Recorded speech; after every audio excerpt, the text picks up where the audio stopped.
Hello and welcome. So, today I thought I would do a podcast. I've never done a podcast before, but the other reason I wanted to do one was because this year I discovered my love of listening to podcasts.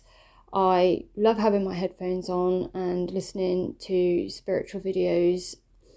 There's people that I follow on YouTube, and I like catching up with them and listening to their podcasts while I do my housework. I sometimes listen to podcasts in the bath, and I just think they're really useful and I really enjoy them. So rather than looking at my face, I thought maybe you guys could put your headphones on and do the same, so you don't just have to sit there and look at me. So as you can see from the title, this podcast is going to be about types of spirit guides and their roles.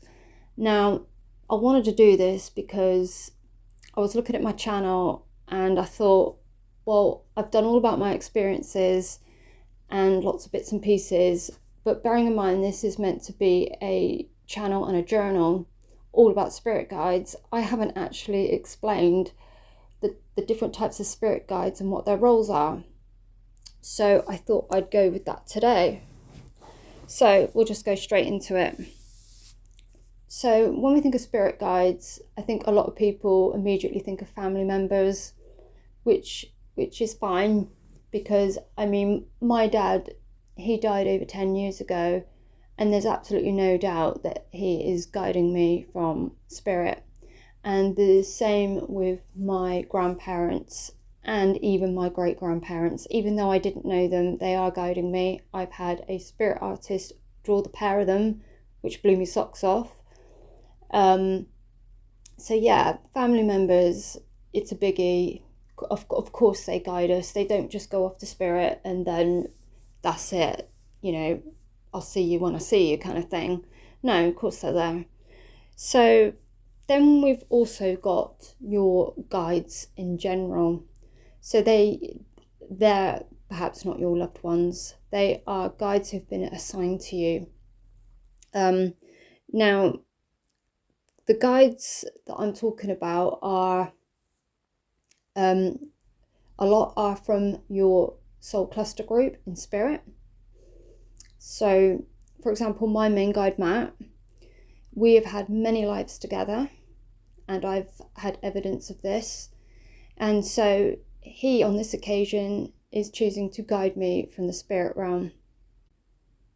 Now, because we've had many lives together and we have an incredibly close bond, I'm pretty certain that he is from my soul cluster group in spirit, where we've had many lives together and will continue potentially to do so. He's been with me since the spark of my essence was created.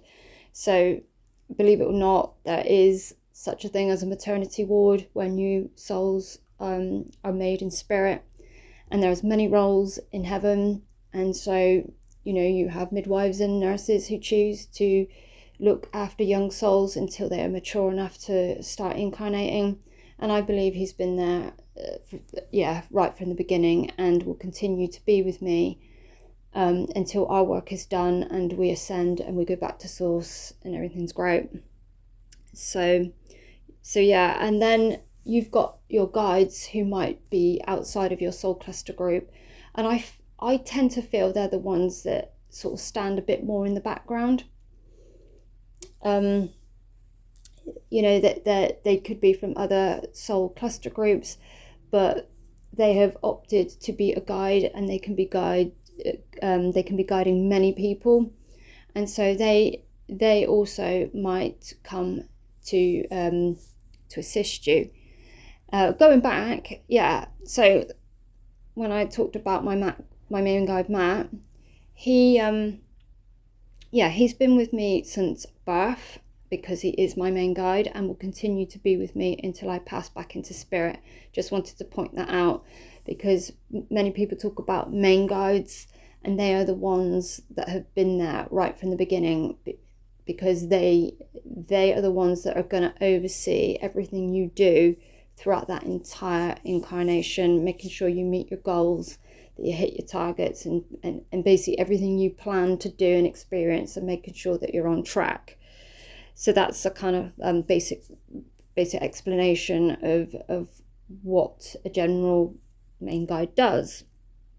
Yeah, so, and then like I said, you've got souls from other cluster groups who will opt as part of their spiritual learning to come in and guide you. Now they might not, well, they tend to have not been there since birth. They tend to come and go when needed. So for example, like when I had my children, and I'm not going to lie because I'm very transparent, I find it quite difficult. I had them close together. It was like having twins. It was really hard work. I didn't go into having children lightly. I was fully prepared for it to be incredibly difficult, but I didn't realize it was going to be that difficult.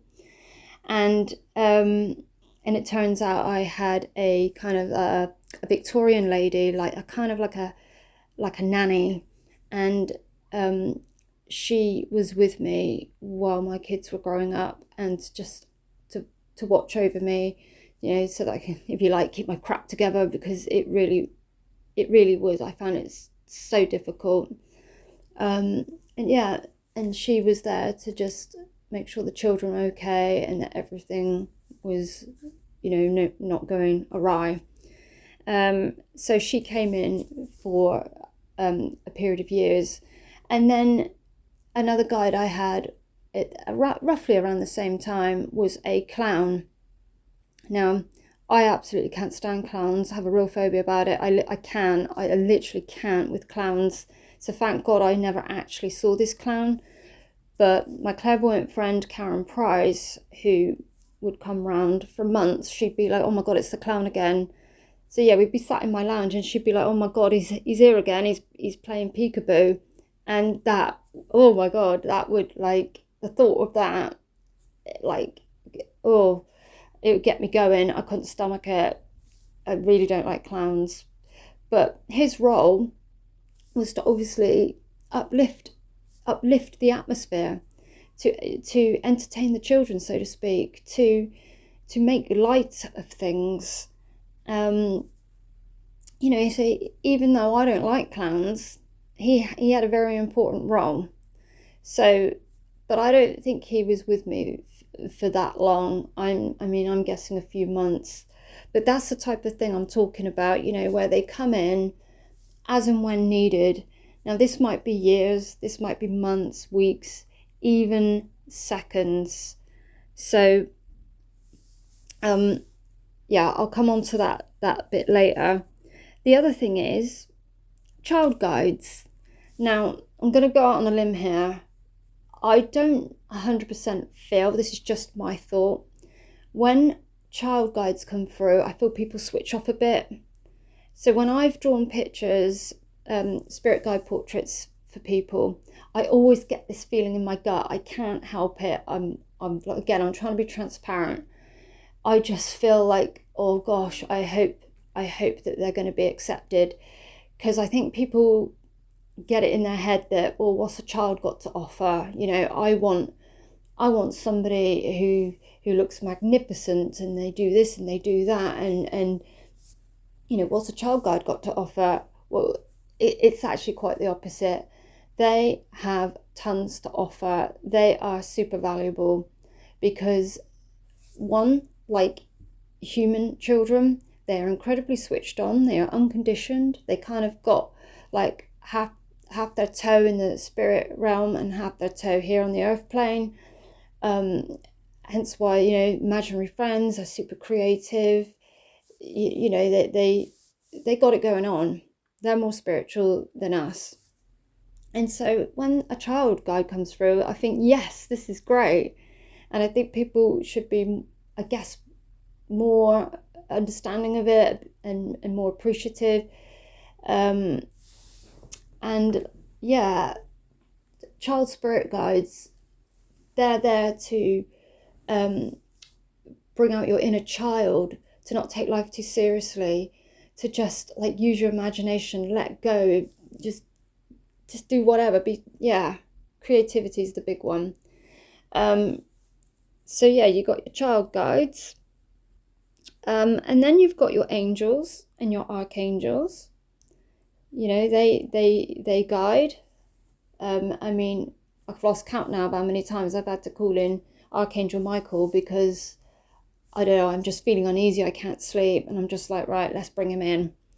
And yeah, all the beautiful archangels.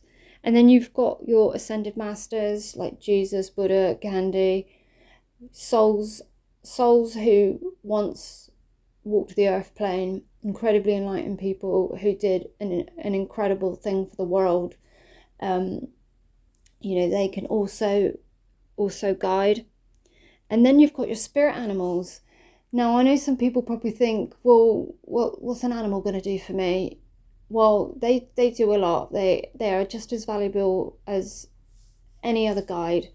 And what I love about spirit animals is, like, obviously there's no judgment, because there's no judgment in the spirit realm. Guides don't judge. We only judge ourselves. But animals, just like the animals we have here, they only know unconditional love. They can't judge. They just love. And it's no different with a spirit animal or a power animal, whatever you want to call it. And you hear this a lot, like in near-death experiences. So, I mean, I read one account where someone was drowning. You know, they were moments from death. It was horrific. And then just out of nowhere, this dolphin just like lifted him up, dragged him to shore. I mean, it's insane. It's amazing. And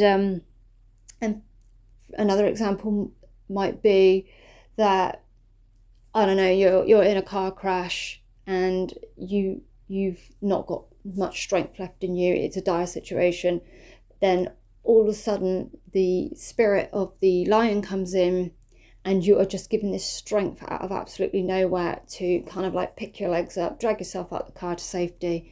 It's that sort of thing, you know. But yeah, that they all have their own part to play, and they're all and their own traits to bring to the table. And it doesn't just have to be animals. It can stretch to insects and plants, and you know, energy is energy, right? At the end of the day, absolutely freaking everything in the cosmos and beyond, it's mind-boggling. It's just energy, and it just transmutes and changes. So it doesn't really matter kind of what it looks like. You know, nothing has any true form.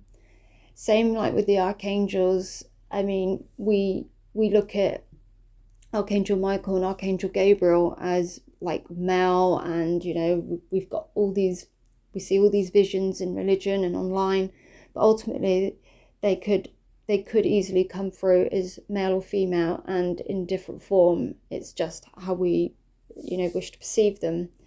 They will come to you in the most appropriate form, and that's another video. But so yeah, so you've got your spirit animals, and then you've got your elementals. So they are like energies that are attached to land and sort of like weather systems and things. They can be quite tricky. They like to muck around. They can be a little bit cheeky and naughty. But again, they're still valuable. They still hold a place here. And so, yeah, you've got your elementals. And then you've got star seeds. Now, oh my gosh, I remember when I started drawing star seeds, I thought, oh Lord, like, I'm not going to lie, I was panicking because I did not know how the recipient would take it. Yeah, I mean, they've come through in so many different forms. And I will explain in the reading, like, I hope you can accept this, because I know there are some people that are like super into the paranormal, but as soon as you mention aliens, I don't really like to call them aliens, but extraterrestrials or starseeds, they sort of switch off and like, that's too far-fetched, but it really, really isn't. I mean, the fact that the fact that we're all here living on a planet.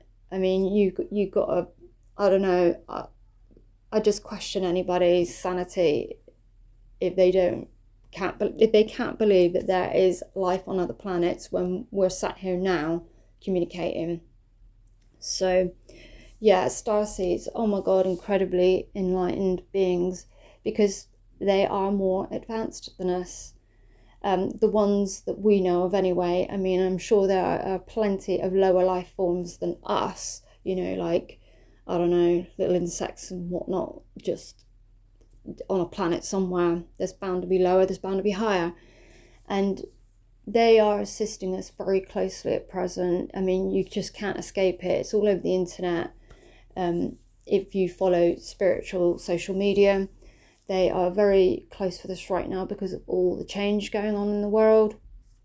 The ascension, all the political stuff, all the wars, all the crazy ass stuff that's going on. Like, we're just getting over the whole COVID thing, and now it's just like one thing after another, and we really, really need them guiding us and watching over us. So I have noticed the last few years I have been drawing more starseeds, and you know what? I don't think I've ever had a starseed come through that I've ever felt threatened by, or like I shouldn't draw you. All I get is love from them, and wanting to help. And I actually get excited now when a starseed comes through. So, I mean, I know there's probably people, if you are listening to this, thinking, oh, but what about this? What about that? Shit, there are probably other spirit, different types of spirit guides to bring to the table, but those are the main ones that come to my mind right now. And so, yeah, like I said, just to recap, like your main guide, they are there throughout your entire life, from A to B, just making sure it all goes peachy. And then you've got your ones that will stay for certain periods of time, depending on what is going on in your life, what is needed. And then you've got the ones that will just fleetingly come in, because it's what's necessary at the time. But just to sum up, I mean, guides are absolutely amazing. We can't do without them. Like, we all need somebody who's got our back. You're never alone. They are there, even if you can't see them. I mean, watch my other videos if you're thinking, well, how do I connect? What do I do? Because I've got a couple of videos that can help you with that. I mean, there's lots of stuff on the internet now of how to connect with your guides. And I mean, they don't judge, they give nothing but unconditional love, and they are always there. And I hope I've explained that okay. This is just my personal take on how I view spirit guides and my experiences with them. Everybody's is different, but yeah, so I mean, if you want to ask a question or leave a comment, feel free, and be kind. And yeah, I'm gonna head off.